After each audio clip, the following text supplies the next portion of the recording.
Hello, I'm Julie. I live alone in Folkestone with my cat Kevin. Lockdown for me was actually quite a positive experience. People look at me or listen to me as if I'm mad.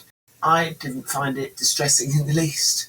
I'm quite fortunate that my employer managed to get us all back working within a week.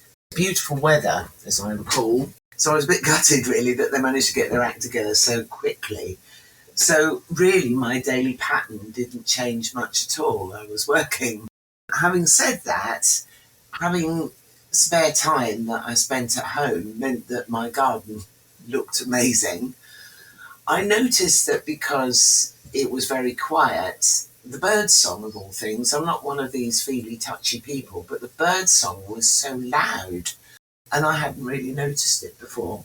Lockdown was quite strange. I'm quite a sociable person. I have or had quite an active social life. And obviously not being able to go out meant that that was curtailed somewhat.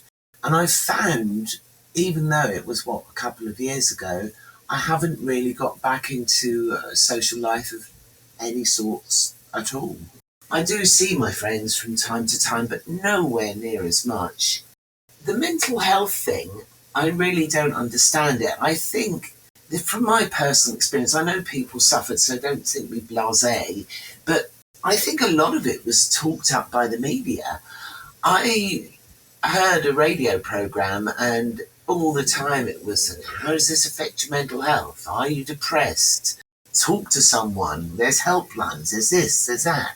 And I found that made me quite anxious. So I just didn't read anything or listen to anything that focused on how bad I must be feeling because I live on my own and I don't see anyone. A positive thing for lockdown for me was the street that I live in. Our street's always been very sociable.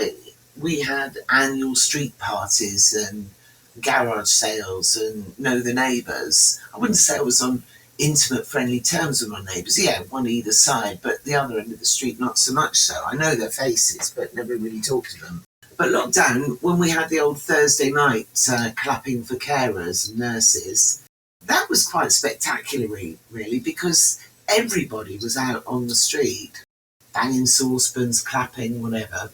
And a couple of times, we've got musicians living in our roads. They perform quite frequently in Folkestone and around and about. And a couple of times, they'd be in the middle of the road having impromptu performances. So people would drag the table and chairs out to the front garden and a glass of wine and listen to the music and dance about. A bit like a noisy personal disco, really, because you couldn't talk to anybody else, just your immediate neighbours, side to side, so that was quite interesting.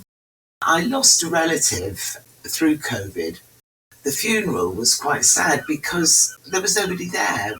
I watched it on computer. The only person that attended his funeral was the undertaker, and that really was quite poignant and sad.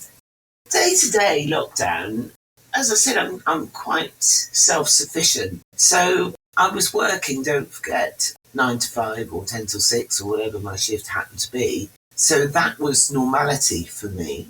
And then in the evenings, it was actually quite a pleasure to watch rubbish on telly or do the garden or stare at the pond. I'm lucky that I live very close to the beach, so I go for a paddle on the sunny sands.